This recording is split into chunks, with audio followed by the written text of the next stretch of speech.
Hey everyone, we start the next live stream, this time in Polish. So if you understand Polish, great.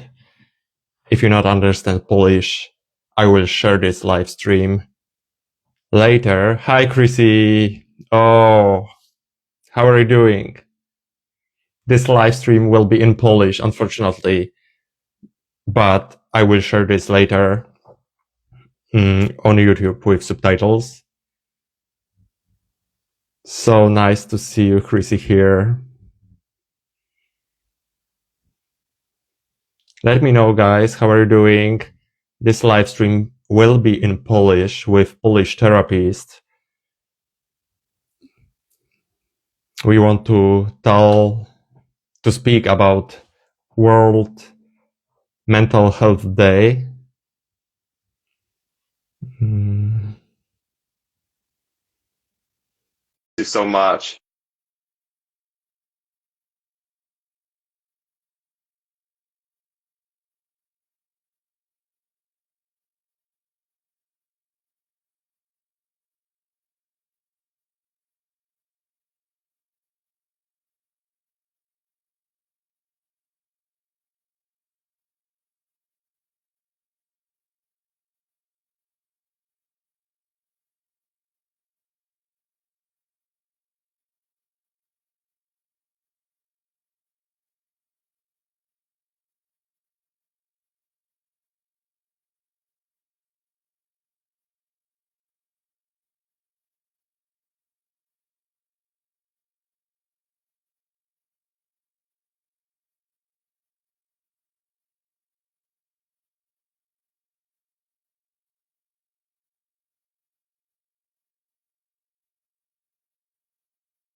Halo?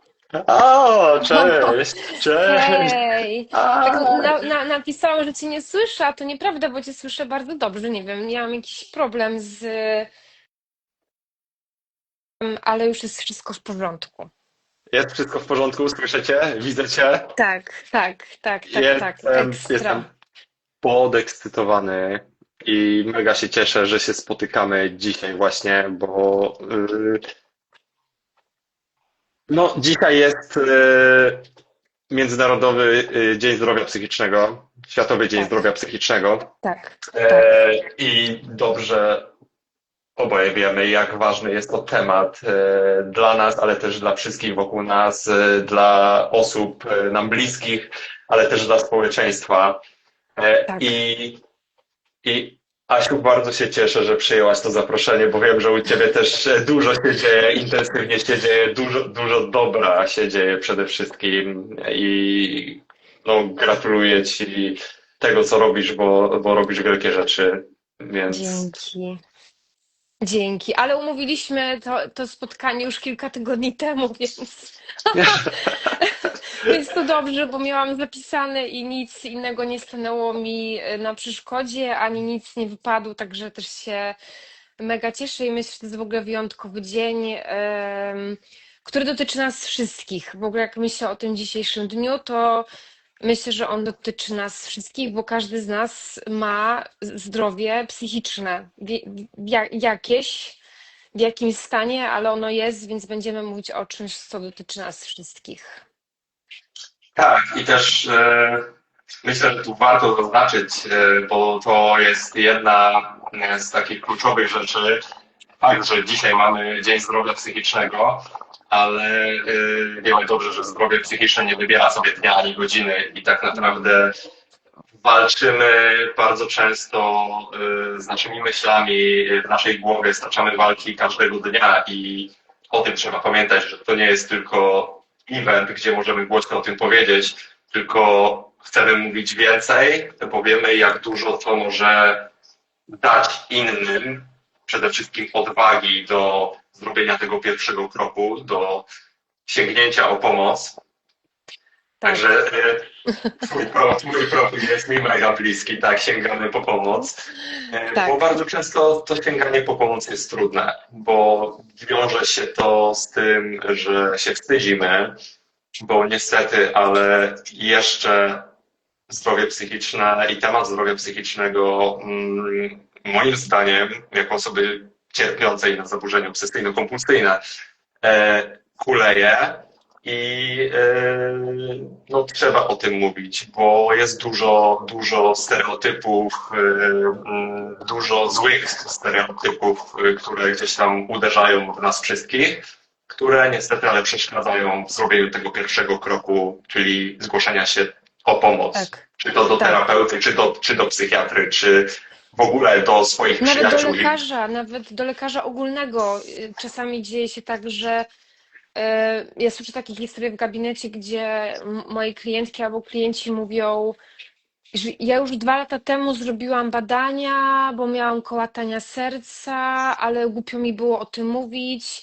Więc my nawet czasami wstydzimy się pójść do lekarza ogólnego na badania, wiesz, z krwi albo zrobić EKG, więc ale muszę przyznać, że przygotowałam się z jedną rzeczą na dzisiaj do naszej rozmowy. Wiem, że zawsze w ogóle na live'ach jest tak, że jest spontaniczność i to jest piękne. Natomiast zaciekawiła mnie jedna definicja i chciałabym się z nią podzielić, bo często jak myślę sobie o zdrowiu psychicznym, też jestem ciekawa, Łukasz, jak ty, jak tutaj, jak ludzie, którzy będą dołączać do nas albo potem będą słuchać tej rozmowy, myślą o zdrowiu psychicznym, bo i znalazłam definicję WHO, w sensie no nie jest to skomplikowane, wystarczy po prostu wpisać to w Mhm, Google i ta definicja jest. I według Światowej Organizacji Zdrowia zdrowie psychiczne to dobrostan fizyczny, psychiczny i społeczny człowieka, a także zdolność do rozwoju i samorealizacji. Pojęcia użyte w tej definicji mają szerokie znaczenia, ich rozumienie jest mhm. subiektywne, uwarunkowane kulturowo i środowiskowo.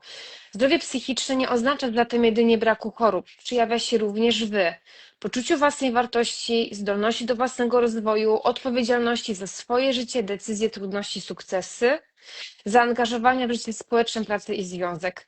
Jak wyczytałam tę definicję, to pomyślałam sobie, dzisiaj jest dzień 8 miliarda i 200 milionów ludzi. Mhm. Tak, Bo trudno spiąć te wszystkie obszary, mieć ułożone życie, czyli nie mówię, że tego się nie da, absolutnie, ale to jest po prostu strasznie trudne, mieć ułożone z ekstra życie zawodowe, prywatne, społeczne, mieć poczucie wartości, cele, motywację, być wyspany, osiągać sukcesy, pokonywać trudności. tak, masz rację, bo bez zdrowia psychicznego nam się sypie wszystko tak naprawdę. I praca, i relacje, i nasze hobby, do którego nie mamy ochoty, bo nie chcemy wstawać z Tak, łóżka, bo tak, walczymy z depresją, walczymy z innymi zaburzeniami. Także, tak jak mówisz, to jest problem, który w mniejszym bądź większym stopniu dotyka na pewnym etapie życia każdego, bo no, nie ukrywajmy, w dzisiejszych czasach nie da się nie zetknąć ze stresem i niektórzy sobie lepiej z tym radzą, niektórzy gorzej. Czynniki tak. społeczne, sytuacje na świecie, które mają miejsce, choroby, mają wpływ na to, jak się czujemy i na nasze zdrowie psychiczne i niektóre rzeczy są bardziej przyziemne i bardziej akceptowalne przez społeczeństwo i bardziej zrozumiałe, a inne rzeczy już niestety nie. I tak jak mówimy o wielu zaburzeniach, które łączą się z taką stygmatyzacją, no bo jak to mam iść do terapeuty i mówić o swoich problemach, jak to ja sobie sam nie poradzę. I wydaje mi się, wiem, że dlatego właśnie chcemy o tym mówić, bo wiemy, jak ciężko jest się czuć samemu w tym, wstydząc się, ale gdzieś tam wewnętrznie wołając o pomoc i będąc naprawdę już na skraju. Tak, tak, tak. I wydaje mi się, że to proszenie o pomoc zejść się na skraju jest jeszcze trudniejsze, bo nie mamy po prostu siły nawet wygooglować kogoś, do kogo iść, gdzie się udać, czy dojechać w dane miejsce, albo połączyć się online. Dlatego ja jestem zawsze zdania, że czym szybciej udamy się do specjalisty, tym po prostu lepiej. Ja nawet czasami mówię rodzicom nastolatków, że czasami nawet jakby jak zauważacie jakiekolwiek symptomy na początku, to warto już tego młodego człowieka zapisać, niż za rok czy Mhm. 2 lata będziemy mieć rozhulane zaburzenia lękowe, zaburzenia depresyjne albo zaburzenia odżywiania. Tak, tak. Im wcześniej, tym lepiej, bo niestety, ale zaburzenia same z siebie nie znikają i w wielu Mm. przypadkach, tak jak w przypadku zaburzenia obsesyjno-kompulsyjnego, no one nie znikną, tylko trzeba sobie nauczyć się funkcjonować, na pewne rzeczy nie reagować, czy pewne rzeczy zaakceptować. Ale tak jak mówiłaś, że można gdzieś tam zwrócić się o pomoc i połączyć się nawet online z kimś, czy z przyjaciółmi, czy porozmawiać, Tak. podzielić się tym, co nas boli, to a propos łączenia się z kimś, mamy dzisiaj gościa specjalnego, który chce do nas dołączyć, a właściwie, jak to sama nazwała, będzie gościnią, bo tutaj mowa jest o niej. I zobaczymy, czy Instagram nam pozwoli się w taki prosty sposób połączyć, bo Michalina jest tu z nami. Mm. Ekstra. I Tak, udało się! Hej! hejka. No Hej! Powiedz cześć! tak, żeby mi po prostu światło, o Boże, o światło, świetnie, teraz mnie widać. Ty zawsze lubisz te Tak, różowe kolory i po prostu, więc ja może też przestawię światło na jakieś pomarańczowe, żebyśmy wszyscy mieli ten sam koloryt. no to nie Ale, się ma.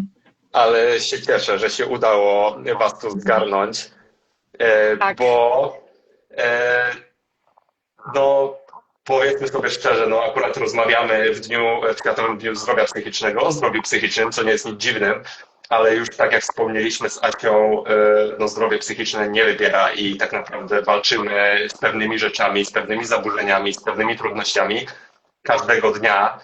I ostatni raz pamiętam, Michalina, udało nam się spotkać w maju na live też w miesiącu zdrowia psychicznego. Mhm. Ale tak naprawdę na co dzień wszyscy, tak jak tutaj jesteśmy razem w trójkę i wiele innych wspaniałych osób na co dzień robi dużo, dużo, dużo więcej, bo wiemy, że samymi takimi akcjami, promowaniem zdrowia psychicznego nie da się zwalczyć wszystkiego albo zmienić, trzeba po prostu działać. Jasne. Ja w ogóle też nie śledziłam do końca waszej rozmowy, bo nie byłam tutaj od początku. Natomiast super w ogóle, że jesteście, bardzo się cieszę. E, Mega, A mega, mamy mega. fun fact. My mamy fun fact z Michaliną. Mamy fun fact. Jaki My się świat jest znamy. mały. Bo My okazało się się, że się znamy znamy. osobiście. Tak. I to jest Poważnie? fantastyczne, bo Tak. tak, dobra, ja może to rozwinę, bo sęk w tym, że my się jakby poznałyśmy jakieś 5-6 lat temu, Nawet a 7. 6, 7 7, może nawet. Mhm. 7 lat. Czy poczułam się stara. Tak, poznałyśmy się jakieś 7 lat temu, kiedy ja jeszcze jako studentka organizowałam Tydzień Zdrowia Psychicznego w Sopocie na SWPS-ie, takiej właśnie uczelni naszej. I zaprosiłam Cię na prelekcję a propos zaburzeń odżywiania. I my się Tak. jakby rozmawiałyśmy i nie wiedziałyśmy, że my to my. I my to my. Więc znamy się. I ja do Michalina napisała do mnie dzisiaj, ja napisałam, Jezu, jak się cieszę, że Cię poznam, przecież kocham Twój profil, wspaniale. I Michalina, byłaś na SWPS-ie kiedyś na Dniach Zdrowia Psychicznego? I napisałam, byłam, ale to było ile lat temu? I proszę. W ogóle to tyle zbiegów okoliczności i sytuacji, bo my na przykład z Asią robiliśmy pierwszy raz live'a no z rok temu. Tak, Robiliśmy jednego live'a na temat zaburzeń odżywiania właśnie. W tym roku się nam udało spotkać osobiście w mieście Asi, więc tak, wspólna kawa była. tak. Więc. Tak, świat jest mały i potrafi zaskakiwać. To my Także też musimy odhaczyć wspólną kawę. To nie ma tak, że wszyscy musimy razem odhaczyć wspólną kawę. Tak. To... Tak. odhaczajmy, spontany są najlepsze i ja w ogóle wam powiem, że po mojej diagnozie, gdzie przez 3 lata, jak się zaczął COVID, byłem totalnie zamknięty i uciekałem od ludzi, tak teraz widzę, ile nam dają ludzie i jak wiele dobrych osób, wspaniałych osób jest wokół nas, które chcą nam pomóc i które chcą nas wysłuchać. Tak, totalnie. Ja to w ogóle zauważyłam bardzo mocno po moim Instagramie, że nawiązuje się bardzo dużo relacji. I ludzie jakby bazują te relacje na tym, że jakby dzielisz się swoim doświadczeniem, swoim trudnym doświadczeniem, i oni jakby do ciebie piszą, albo ty do nich piszesz i jakby jest takie connection, nie? Że jakby jest jakaś taka więź między wami. i można się potem spotkać na kawę, można się nie spotkać na kawę, ale można jakby pogadać i to jest takie właśnie taka internetowa więź, która jednak jest ważna i bardzo dużo daje. Tak, bo no, skupiając się na zdrowiu psychicznym, tak jak my o tym rozmawiamy teraz i na co dzień z tym, co robimy, czy to Asia przez swoje cudowne konto, gdzie dzieli się tematami z zakresu zaburzeń odżywiania, czy ty, Michalina, swoimi rysunkami, które no, ja uwielbiam i cały czas mam rysunek Leosia, którego dla mnie zrobiłaś, tak, mój OCD nazywa się Leoś, a zresztą imię nadałam, Asia jest przecież chrzestną Leosia. Znaczy, tak, Naprawdę więc niesamowite. teraz sobie to uświadomiłem, tak, że to był lękowy Leoś, to był pomysł Asi, więc, a później Lękowy napisałem do Leoś. Michaliny, żeby go stworzyła dla mnie i Michalina, dziękuję Ci za niego. Okej. Ale wiemy dobrze, jak bardzo zaburzenia psychiczne, zaburzenia odżywiania są powodują izolację, poczucie izolacji i samotności. I też wydaje mi się, że no takie pytanie się nasuwa, dlaczego jakby ten temat zdrowia psychicznego jest taki ważny społecznie.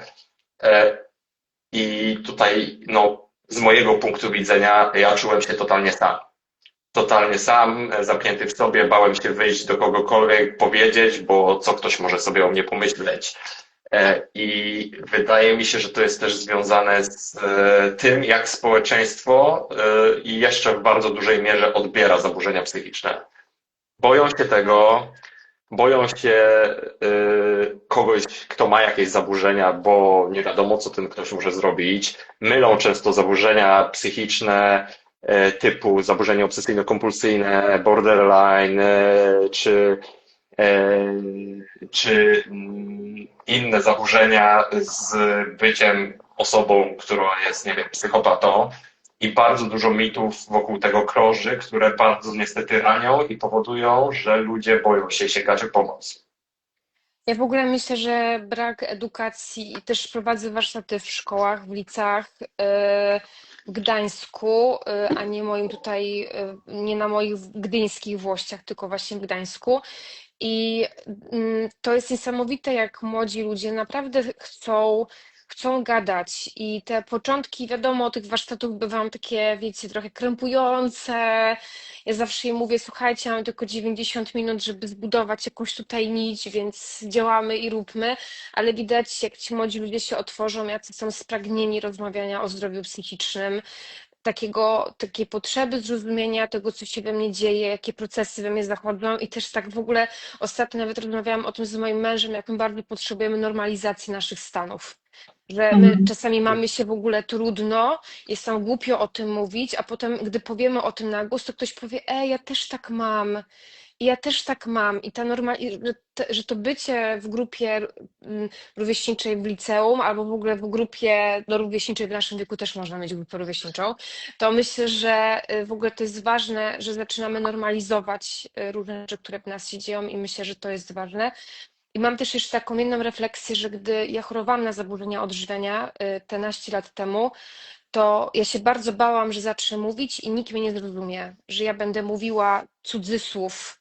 Teraz nie mówię tak teraz, ale wtedy tak miałam. Jestem gruba, mimo że miałam BMI zagrażający zdrowiu, to bałam się, że nikt mnie nie zrozumie i to też budowało samotność. I jak kilka lat temu dostałam też diagnozę zaburzeń lękowych i wpadałam w takie tunelowe lęki, to łapałam się na tym, że to jest ten sam mechanizm, że ja się boję mówić o tym bliskim, że jestem tam na końcu tunelu i widzę koniec świata, bo nikogo tam ze mną nie ma. Mhm. Ale jak zaczęłam mówić o tym, to okazało się, że bliscy chcą słuchać, ale zaburzenia psychiczne trochę to nam robią. Mówią, nie mów nikomu, to jest ten głos w głowie, nie mów nikomu i tak cię nikt nie skuma, tak nikt cię nie wesprze. Więc myślę, że to taka wielowątkowość tej samotności jest. Mhm. Tak, to, że nikt nie skuma, nikt nie wesprze, to jest jedno, ale strach przed byciem ocenianym, nie? Och, tak, tak, tak. Przed tym, jak inni będą patrzeć na nas, jak będą nas traktować i co się z tym wiąże, jakie będą dalsze konsekwencje tego. Tak, tak, tak. To jest w ogóle bardzo ciekawe to mówić, bo ja na przykład miałam coś takiego, że Jakby ja nigdy nie doświadczałam, może nie, że nigdy, ale bardzo rzadko doświadczałam czegoś takiego, że czułam się niekomfortowo mówiąc o zaburzeniach psychicznych, też z mojej perspektywy, z racji tego, że ja byłam w pewnej bańce, no bo byłam na studiach psychologicznych, jakby tam wszyscy ludzie jakby znali psychopatologię i tak dalej. Owszem, nie wszyscy byli empatyczni, ale większość osób jednak była, więc jakby byłam jednak w swojej bańce. Natomiast też miałam coś takiego, że jak budowałam swoje konto, to otworzyłam w sumie jakby taką swoją bańkę, taką bardzo bezpieczną, bo jeżeli mówiłam o swoich zaburzeniach psychicznych, to też ludzie, którzy przychodzili po to oni jakby też rozumieli.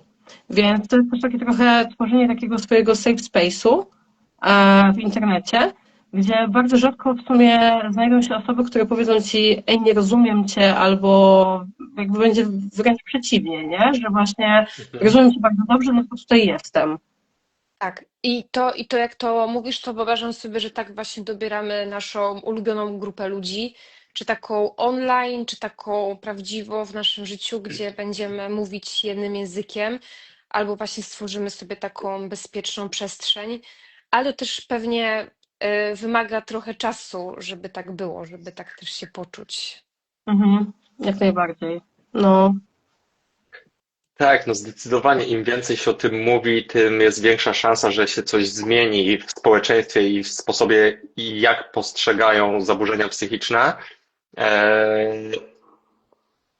Jeżeli, nie wiem, idziemy do lekarza, do dentysty natychmiast, bo nas coś boli, to dlaczego z głową mielibyśmy nie robić tego samego? A wiadomo, im wcześniej zareagujemy, tym jest większa szansa, że zaburzenia psychiczne, z którymi się mierzymy, nie doprowadzą do gorszych stanów depresyjnych, czy do nawet prób odebrania sobie życia. mhm, dokładnie. No bo tak można bagatelizować. Jeżeli ja mówię na przykład o swoim zaburzeniu obsesyjno-kompulsyjnym, to ktoś może pomyśleć, może być taki mit i jest taki mit, że o, to lubisz pewnie układać sobie rzeczy według kolorów albo po prostu być ułożonym, tylko to jest totalna bzdura i nieleczone zaburzenia obsesyjno-kompulsyjne czy inne zaburzenia prowadzą do depresji i do konsekwencji, jakie ona niesie ze sobą. Mhm, absolutnie. Natomiast też ciekawe jest to właśnie, co mówiłeś a propos tego lęku przed oceną, bo tak sobie właśnie mówimy, że w sensie jest taki w sumie teraz trochę trend mówienia, że jak idziesz, jak boli cię ząb, to idziesz do dentysty, jak boli cię coś tam, to idziesz gdzieś tam, nie? Mhm. I jakby tak też powinniśmy chodzić do psychiatra na przykład albo do psychologa. Natomiast ten lęk przed oceną, o którym mówiłeś, na przykład nie wiem, ja się boję chodzić do dentysty, bo na przykład dawno tam nie byłam. Więc to też jest lęk przed oceną, nie? Boję się na przykład iść do lekarza, coś tam, bo powie mi, że robię, nie wiem, bo popalę na przykład, nie? Albo coś takiego, więc jakby cały czas jest ten lęk przed oceną, więc niezależnie jak naprawdę do jakiego specjalisty się udamy, boimy się tego właśnie głównie przez ten lęk przed oceną. I w sumie to jest coś, z czym powinniśmy się w sumie tak wydaje mi się bardzo mocno oswoić, nie? Że nawet jeżeli będziemy oceniani, to jednak robimy coś dobrego dla siebie i to jest w sumie najważniejsze. Tak, tylko im mniej społeczeństwo rozumie, bo jak idziesz do dentysty, to koledzy z pracy nie ocenią cię, To po co prawda. idziesz do dentysty, nie? Po co idziesz do dentysty? Przecież no zęby ci i tak wypadną. Nie, no nie, no tak nikt tak nie powie. A jak idziesz do psychiatry i otwarcie o tym powiesz, to w niektórych środowiskach albo wśród osób młodych, które chodzą do szkół podstawowych czy do liceów, no to już ten problem z oceną przez nie lekarzy, przez rówieśników jest ogromny. To I prawda. tam już nie jest tak łatwo powiedzieć, słuchaj, ja mam problem, dziwnie się zachowuję i muszę iść do psychiatry, bo za chwilę będzie ta osoba napiętnowana no i będzie widać, że wśród rówieśników to zrozumienie jest na bardzo niskim poziomie, o ile w ogóle jest.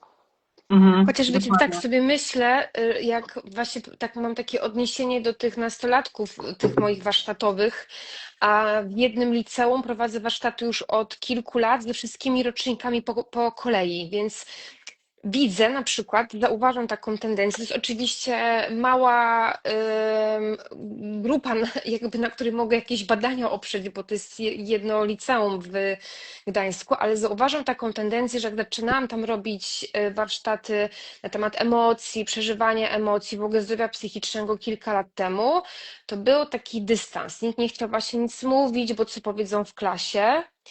A teraz ja i tak pierwsze pytanie, które zadaję, też zbieram taki wywiad zawsze od psychologa szkolnego, czy klasa jest zgrana. Jak klasa jest zgrana, to wiecie, po prostu ekstra. To większość młodych ludzi w liceum, w drugich, czwartych klasach podnosi rękę, mówi: ja chodzę do psychologa, ja do psychiatry, mam super panią, mogę dać wam namiar, a ja mam super pana. I ja mam takie poczucie, że w tym młodym pokoleniu coś się niesamowitego zmienia, że oni będą nas Mhm. rewolucjonizować i bardzo dobrze, bo mają odwagę. Chyba że klasa jest niezgrana, to wtedy raczej młodzież podchodzi do mnie na przerwie i dzieli się tym, ale widzę, że mam już większą, nie wiem, czy to jest dobre słowo, tak przychodzi mi do głowy, łatwość w mówieniu o swoim zdrowiu psychicznym i w dbaniu o nie. I kiedyś jedna mama na terapii zarzuciła mi: o, tutaj przyprowadziliśmy córkę, bo teraz jest taka moda, córka też chciała. I ja powiedziałam: jeny, wspaniała moda. Niech podążyła za wspaniałym trendem. Więc Dokładnie. oczywiście w obśmianiu trochę tego, ale myślę sobie, że jeżeli tak wygląda moda i trend tych młodych ludzi, to super. Super, super. Oby tak dalej. Ale oczywiście Myślę, mówimy o że- Gdańsku. Przepraszam, tylko jeszcze, że ci weszłam w myśl. Gdańsk, wiecie, wielkie miasto. Ja tutaj daję próbnik Gdańska, ale pewnie jak pojedziemy, nie wiem, Grudziądz, tak, ten Grudziądz się mój rodzinny uzięłam, ale jak pewnie pojedziemy w mniejsze miejscowości, albo nawet na wsi, to zakładam, że może inaczej się o tym mówi. Mhm. Mhm. Jasne. Ja też właśnie, bo też mam takie doświadczenia, że prowadzę konsultacje psychologiczne też dla bardzo młodych osób w ogóle, w sensie takich w wieku, znaczy bardzo młodych, w sensie takich, które już mogą jakby legalnie się trafić na zasadzie 18+, plus, ale to jest bardzo jakby blisko tej granicy i oni rzeczywiście jakby tak są troszkę inaczej nastawieni, nie? Zupełnie, że jakby też mówią, że o, bo mój znajomy też ma terapeutę i my się dzielimy na przykład doświadczeniami, że mamy oboje terapeutów i na przykład mówimy o swoim progresie, i tak dalej. I rzeczywiście jest jakaś taka zmiana fajna, która zachodzi, ta, o której mówisz. Więc to jest super. Tak, ale tak jak Asia wspomniałaś, jak klasa jest zgrana i to pokazuje, że jak dobrze się czujemy wśród rówieśników, rozumiemy Tak, się, lubimy się, to jest dużo łatwiej podzielić się tym, że mamy jakiś problem ze sobą, z jakimś zaburzeniem. E, A inaczej jest, jak się nie lubimy i wiemy, że ktoś nas tak czy tak ocenia, nawet czy mamy zaburzenie, czy nie mamy zaburzenia, to i tak tak, są jakieś tam niesnaski, no to tu już jest dużo gorzej, nie? Bo tak, wiemy dobrze, no dzieci potrafią być uchludne w szkołach, w liceach, nawet no dorośli potrafią, wiemy, nie rozumieć i oceniać. Więc no jest dużo do zrobienia, jest naprawdę dużo do zrobienia i wydaje mi się, że tak jak tutaj ekipa Młodych Głów działa w szkołach, tak samo my możemy zrobić dużo mówiąc o tym, bo jak pokażemy, że nie ma się czego wstydzić, że tak naprawdę pójście na terapię to nie jest słabość, tylko to jest pokazanie, że jest się naprawdę silnym. Bo trzeba tak, mieć odwagę, żeby pójść, przyznać się, że coś jest nie tak i chcieć zawalczyć o to zdrowie psychiczne. Mhm, tak. dokładnie. Totalnie. Tak, tak. I też myślę, że ten dzisiejszy dzień i to święto zdrowia psychicznego, ale też dzień utulający osoby zmagające się z trudami zdrowia psychicznego, czyli święto dla tych, którzy mają się super i dzień dla tych, których utulamy. To jest tak właśnie ważne, by pamiętać, że my nie dbamy o ten dobrostan tylko od święta, tylko to jest taka obrazkoterapia miała taki obrazek, nie pamiętam jej imienia, stąd po niku na Instagramie. Robota nad sobą, jedyna pewna robota do końca życia. No i ja się totalnie z tym zgadzam. I też myślę, że to jest taki kolejny mit na temat terapii, z którym ja spotykam się często w gabinecie, czy na webinarach, czy w podcastach, że jak ktoś był na terapii raz, jak miał, nie wiem, 25 lat i wraca po 15 latach, to jest co, już byłeś, to co nie przypracowałeś, wszystkiego nie przypracowałeś, że Mhm. musisz wrócić. A ja sobie E, myślę, proces do końca życia i mamy tyle zmiennych w życiu, wszystko się może zmienić. I to jest też taki mit, nie wiem, czy wy się z tym spotykacie, że terapia to tylko raz. e, Ja się bardzo mocno z tym spotkałem i to nie nawet tyle, że terapia to tylko raz, ale że jak chodzę na terapię od 2 lat, to powinienem już wszystko wiedzieć i powinienem sobie radzić. No bo przecież no, rozmawia Tak, się na tych terapiach o wszystkim i co ja jeszcze tam mogę powiedzieć tej terapeutce mojej. no tak. Zresztą pozdrawiam Martę.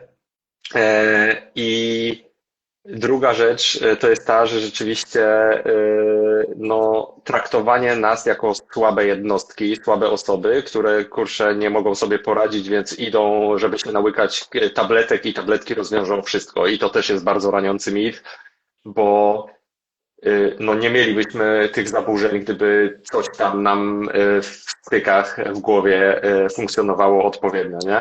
Tylko jednak coś się dzieje. Ja na moim przykładzie podam, no, w przypadku zaburzeń obsesyjno-kompulsyjnych bardzo dużą rolę odgrywa gdzieś tam chemia mózgu, biologia, ale też genetyka i czynniki społeczne. I to wszystko razem, jak się zazębi, to jest gorzej, czasami lepiej, ale poziomu serotoniny w mózgu sobie pstryknięciem palca nie podniosę, nie? Mm, Jasne. tak, tak, tak. W ogóle myślę, że mitu wokół terapii zdrowia psychicznego jest bardzo dużo i mnie to jakoś tak osobiście smuci, że nie wiem, potrafimy wylecieć w kosmos, co w ogóle nie wiem, albo latać samolotem, a za każdym razem jak latam samolotem, mam taką myśl, jak to się wznosi?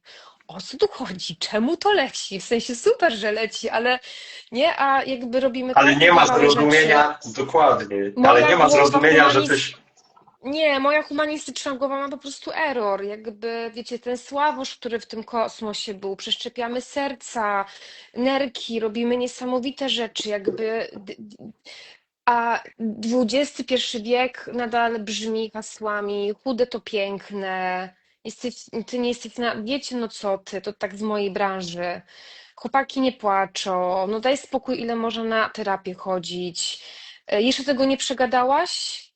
Jeszcze nie przegadałaś tego? Więc tak tutaj mam taki ogromny dysonans, zwłaszcza w tym dniu, że jako ludzie dokonujemy niebywałych rzeczy. Zobaczcie, my się łączymy dzisiaj w ogóle na live. Jak to działa? Ja nie chcę na ten Nie temat wiem. nie chcę na ten temat zacząć ruminować, jak to się dzieje, że obraz jest tu, a wy jesteście gdzieś tam. Nie A właśnie myślę o chodzi tym. mi o to, że tak, że ilość takich krzywdzących treści po prostu chłopaki nie płaczą, kobiety do garów, no to jest cały Ale czas, nie? Ale bardzo, bardzo ważny temat tu, Asiu, poruszyłaś i myślę, że też będziemy jednego zdania, bo ja jestem ogromnie wdzięczny mediom społecznościowym za to, że mogę się dzielić tam treściami, które są wartościowe i tak samo wy, dziewczyny. I naprawdę w mgnieniu oka można zrobić live'a, połączyć się z innymi i zrobić dużo dobrego, ale też wiemy, jak dużo złego media społecznościowe, które są niefiltrowane, mogą zrobić dla młodych osób, ale też dla dorosłych osób, które sobie same nie potrafią przefiltrować tych treści, które no bardzo często są jednym wielkim bullshitem, nie? Mhm. Tak. Czytaj właśnie to, co Asia powiedziałaś, że chude to piękne, tak? Czy zrób sobie dietę owocową i będziesz szczupła, piękna i super efekty będziesz miała, bo im mniej jesz, tym bardziej chudniesz, ale w pewnym momencie to jest no, śmiertelne. Tak. Dokładnie. Ja też w ogóle miałam taką myśl a propos tego chodzenia na terapię i bycia w terapii dosyć długo, bo ja tak sobie właśnie myślę o tym, e, że ja w sumie jestem w terapii od 5 lat, ale jestem też psychologiem. I tak sobie myślę, że też właśnie a propos dyskryminacji osób w różnych właśnie, przeróżnej dyskryminacji osób, które jakby korzystają z pomocy psychologicznej i psychiatrycznej, to tak się właśnie zastanawiałam a propos dyskryminacji też samych specjalistów, bo teraz chyba mówiłaś a propos swoich zaburzeń odżywiania, jeżeli dobrze zrozumiałam. Tak, tak. Tak, także ja też właśnie zmagam się jakby ze swoimi problemami, wiadomo, z chorobą afektywną dwubiegunową i też właśnie myślę o tym z perspektywy właśnie dyskryminacji też trochę specjalistów i tego, że to jest też nasz dzień na to, żeby właśnie tak się trochę utulkać i pozwolić sobie na to, że my też możemy. Tak sobie właśnie pomyślałam o tym. Piękne słowa. Idę was utulkać. Dziękujemy. Tak, w Dzięki. ogóle myślę, Michalina, że powiedziałaś w punkt, bo też takie słowa pomagasz innym, nie potrafisz pomóc sobie. Kto jak nie ty, znienawidzone po prostu moje słowa. No, kto jak nie Mhm. ty, masz taką wiedzę, tak świetnie zdałaś, Michalina, te psychologiczne studia. I to Jak? myślę, że to jest też tak budujące taką presję, bo my też jesteśmy ludźmi. Ym, z ogromną wrażliwością i empatią, stąd uprawiamy ten zawód z największą starannością, jaką tylko można zrobić, a jednocześnie nie jesteśmy szkłem hartowanym, tylko Znaczy, dla mnie, szkiełeczkiem czasami, szkiełeczkiem. ja was podziwiam, bo no, nie potrafię sobie wyobrazić, jak można, w sensie bardzo ciężkie to musi być, dlatego też no, psychoterapeuci mają swoje superwizje, ale mm, no, dla mnie jest to niewyobrażalny ciężar, gdzie ludzie przychodzą z różnymi problemami, nie tylko z problemem, który idzie rozwiązać w ciągu tam kilku sesji pracy między sesjami, ale problemy takie, które jest sobie czasami bardzo ciężko wyobrazić i to nie jest tak, że terapeuci kończą sesję, wychodzą do domu i o wszystkim zapominają, nie? Bo Mhm. i teraz ktoś może sobie pomyśleć, jak ty jesteś terapeutą i chodzisz na terapię albo psychologiem i potrzebujesz terapeuty, przecież ty powinnaś sama się wyleczyć, nie? Mhm. Tak, Mhm. to każdy leczy się sam. Natomiast w ogóle jest rzeczywiście też tak, że nie wiem jak ty, Asiu, ale myśli się o pacjentach i jakby myśli się o nich. Więc nawet poza pracą, to jest taka praca, która się trochę nie kończy w pracy, więc rzeczywiście to jest Tak. ten problem. Natomiast też właśnie, jeżeli chodzi o taką terapię własną, no to to jest taki, według mnie to jest ogromny zasób w ogóle, że przez coś się przeszło i teraz jakby spotyka się z tym problemem, którym już się jakby trochę zaczęło radzić i jakby już się poradziło z nim. I widzisz to jakby w drugiej osobie i jakby wiesz, co to jest, wiesz, z czym się to je, możesz jej pomóc, już masz narzędzia do tego. Więc to jest, wydaje mi się, ogromny zasób. Tak, ja w ogóle nie, ja w mojej terapii w lutym miną 3 lata, jak nie jestem w kolejnej, obalając mity. I nie wyobrażam sobie, żeby mogło być inaczej, chociażby, żeby patrzeć, co mi też się odpala w trakcie mojej pracy, co na superwizję, co do terapii własnej, czym mogę opiekować się zawodowo, czym prywatnie. A po drugie, tak jak każdy człowiek, niesiemy ze sobą własną historię życia, relacje, które są wokół nas, które były. I to wszystko wymaga zaopiekowania. Emocje, lęki. y, Nie wyobrażam sobie być specjalistą i nie być albo po terapii, albo nie być w terapii własnej. W ogóle jest to jakoś dla mnie strasznie dziwne, by to objąć głową, że tak może być. Ym, I teraz jeszcze a propos tych kosztów, o których też ty, Michalina, mówisz, że myślimy o klientach, że to szkiełko, żeby też tak właśnie utulkać dzisiaj siebie. Ostatnio byłam na szkoleniu z aktu i był tam taki świetna część szkolenia, gdzie prowadząca Hania zapytała nas specjalistów o to, jakie ponosimy koszta byciu terapeutami i psychologami. I zaczęłyśmy mówić o tym, że na przykład ja czasami nie mam siły w piątki wieczorem albo w soboty spotkać się z moimi przyjaciółmi.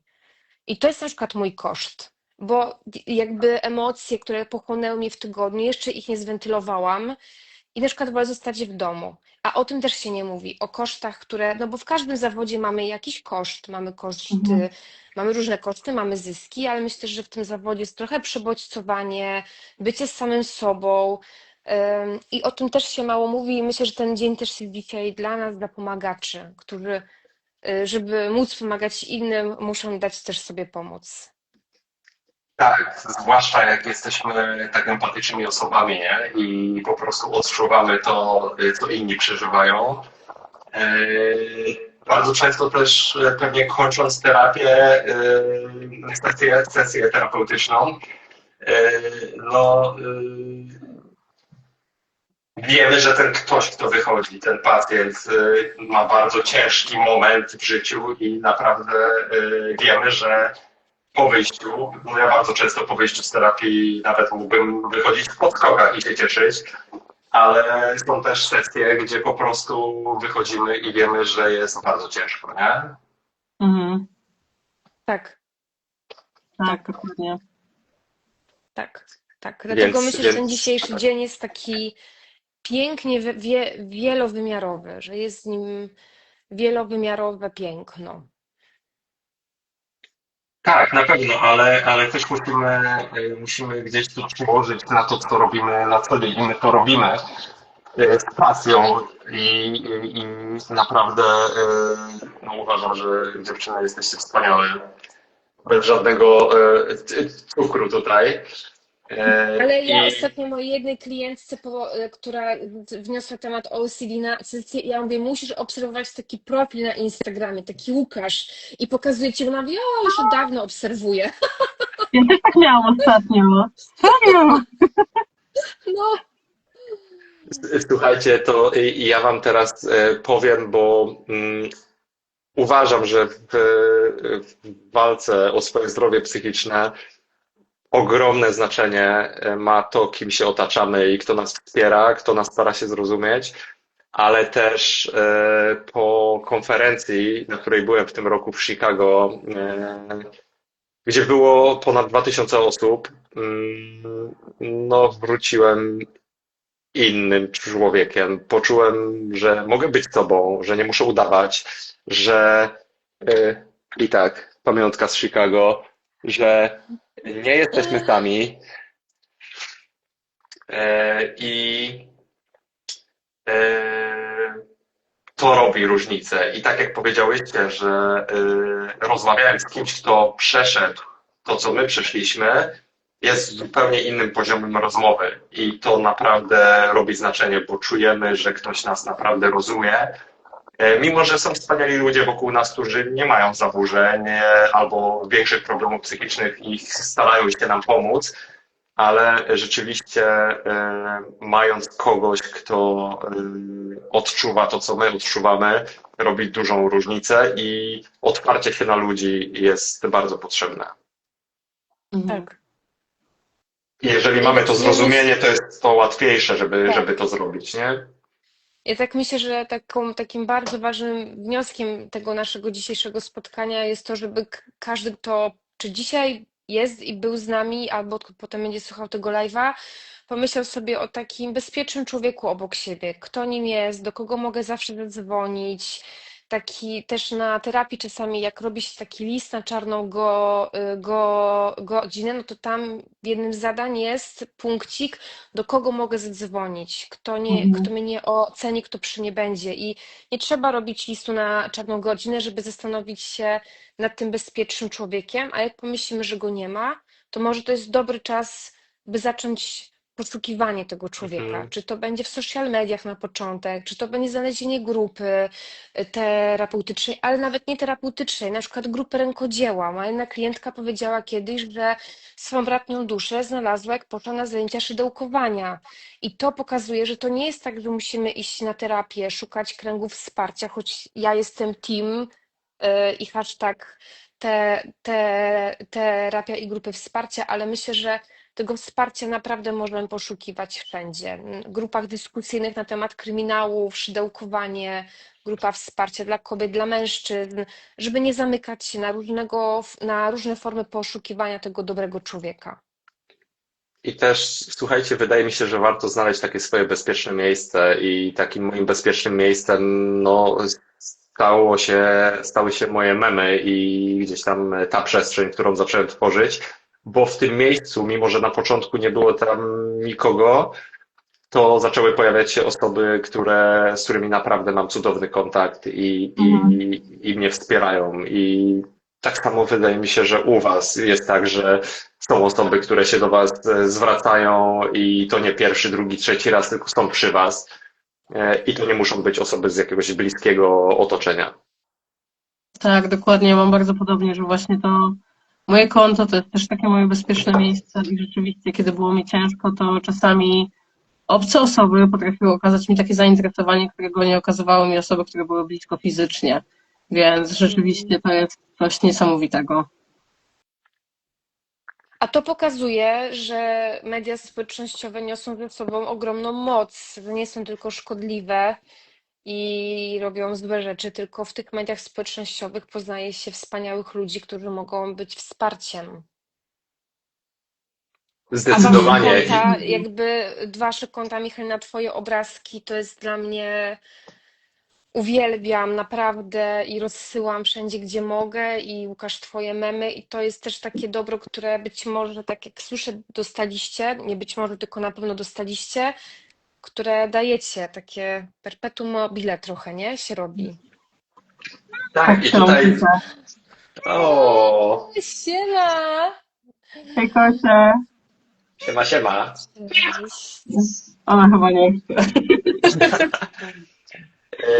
już wracamy do tematu. Tak, i myślę, że takim też pokazaniem innym, że nie potrzebujemy dużych nakładów, środków finansowych, żeby zacząć robić coś dobrego, ale też, żeby poszukać wsparcia, żeby odezwać się do kogoś, żeby znaleźć to swoje miejsce, to no, nie kosztuje wiele, ale nawet nie wiem, jak ktoś lubi grać na gitarze, to niech zacznie grać, może pozna jakąś grupę, nie będzie sam w tym.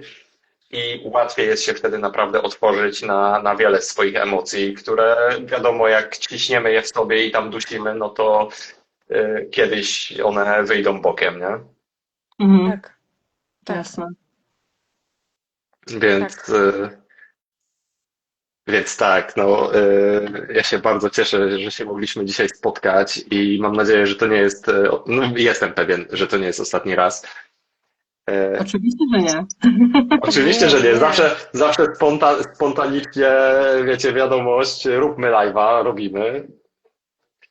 Ja się nauczyłem, że i to pokazuje też walka z zaburzeniem, że stawianie czoła swoim lękom, które bardzo często nie mają uzasadnienia w rzeczywistości, ma ogromne znaczenie, bo gdyby nie to, że zacząłem walczyć z OCD i ze swoimi lękami, i to, że chciałem pomóc innym, zacząłem robić live. W sumie live z Asią to był drugi live w życiu, który zrobiłem. Tak było. I gdyby nie to, że postawiłem swoje wartości przed moimi lękami, były one dla mnie ważniejsze, to postanowiłem robić te live'y i po polsku, i po angielsku, i udało mi się polecieć samemu do Stanów, co było ogromnym dla mnie stresującym przeżyciem, no bo trzeba wsiąść samemu do samolotu i tam lecieć. Ale to pokazuje, że możemy robić trudne rzeczy i możemy pokazywać przede wszystkim innym, że warto to robić i warto zawalczyć o swoje zdrowie psychiczne. No bo jak my nie zawalczymy, to nikt za nas tego nie zrobi. Tak. A propos tych lęków, to już taką, wiem, że pewnie już powoli będziemy kończyć, ale powiem taką jeszcze rzecz, że jak uczę się terapii skoncentrowanej na rozwiązaniach już od wielu lat i byłam na wielu szkoleniach na temat lęku, gdzie naprawdę wspaniali wykładowcy z całego świata mówili, 90% myśli lękowych to są myśli są jak chmury, 5% może się spełni. I jak sama zaczęłam te kilka lat temu zmagać się z zaburzeniami lękowymi, to miałam takie, co oni gadali, to się wszystko sprawdzi, przecież te wszystkie myśli są prawdą, te 100% myśli, one wszystkie są prawdą, a jak zaczęłam właśnie procesować to i właśnie mówić, jakby filtrować to okazywało się, kurde, na tych szkoleniach mieli rację, że to jest 1%, 2%, 3, 5% myśli lękowych mogą się wydarzyć, no ale lęk jest taką emocją, która lubi nam tam Mhm. Mhm. stworzyć milion czarnych Tak. scenariuszy razy 1000. Myślę, że wielu z nas mogło się utożsamić w drugiej części w głowie się nie mieści, gdzie przychodzi niepokój. Tak, dokładnie. W ogóle wiesz, to słynne tybetowe myśli, to tylko myśli. Więc tak. Tak, tak, Dzięki za przypomnienie, Michalina. Masz pracę.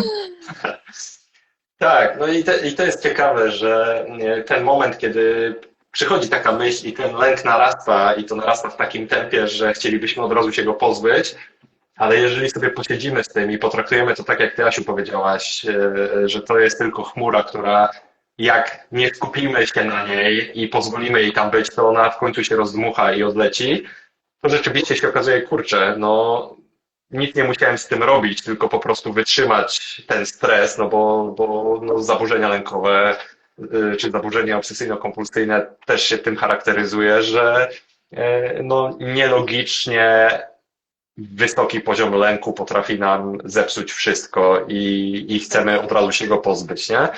A ucząc się tego stawiania czoła tym lękom i niereagowania na te myśli, pokazuje, że kurczę, ten lęk z czasem mija i wcale nie musiałem z nim walczyć, nie? tak, Mhm. tak. Dokładnie.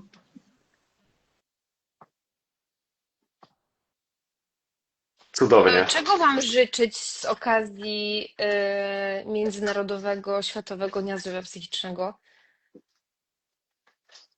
Ja mam kaszel aktualnie, więc Czyli zdrówka. zdrówka. No, wyciągnęliście mnie z L4 generalnie, więc Przepraszam. To nie teraz będzie mogłam ciekawe. odmówić. Nie mogłam odmówić, więc Mm. O, no. Czyli cudownie. kocyk teraz. Co? Czyli kocyk teraz będzie. A I kocyk, herbatka. tak. Kocyk i kot. Idealnie. No. To ja mogę przybiec z herbatką do ciebie, jak chcesz. A poproszę. Super. Cieszę się bardzo, że nam się udało spotkać. No, mimo że Cię życzyć powodzenia, bo od 12 do 18 października jest Tydzień Świadomości OCD i się dzieje dużo. Super. To Będziemy obserwować Twój profil. śledzić. No. Więc w przyszłym tygodniu 4 live'y. Wow. Ale bardzo potrzebne i trzymajcie kciuki, bo w poniedziałek wyjdzie klip, który się udało stworzyć z zaangażowaniem ponad 70 osób. Super. Więc ogromnie się cieszę. I też ogromnie się cieszę, że i myślę, że mogę się tym już pochwalić. Miejsce, w którym pracuję, gdzie jest ponad 8 000 osób, zgodziło się zaangażować w Tydzień Świadomości OCD i też będziemy robić webinar dla pracowników. Ej, to świetnie, to jest Wspaniale. rewelacyjna wiadomość. Super. Więc cieszę się, że ludzie zauważają, że jest potrzeba mówienia o tym, mówienia o zaburzeniach psychicznych, uświadamianiu o zdrowiu psychicznym.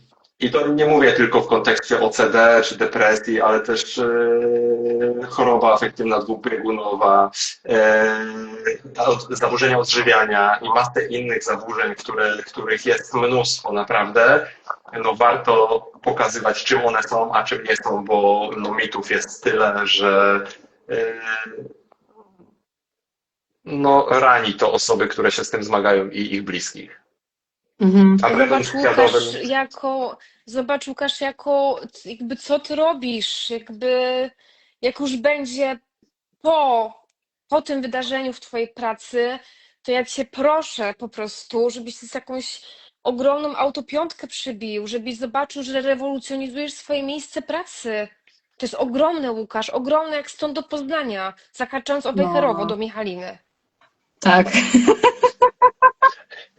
Ogromne, To kiedy do Wejherowa ogromne. wpadamy? Latem. Jak będzie ładna pogoda, to latem wpadamy do Latem Wejherowa. Nie no, z koniecznie. herbatą, Ale to jest z złota herbatą. polska jesień, to wiecie, złota Prawda, polska jest jesień, zapraszam. przepięknie.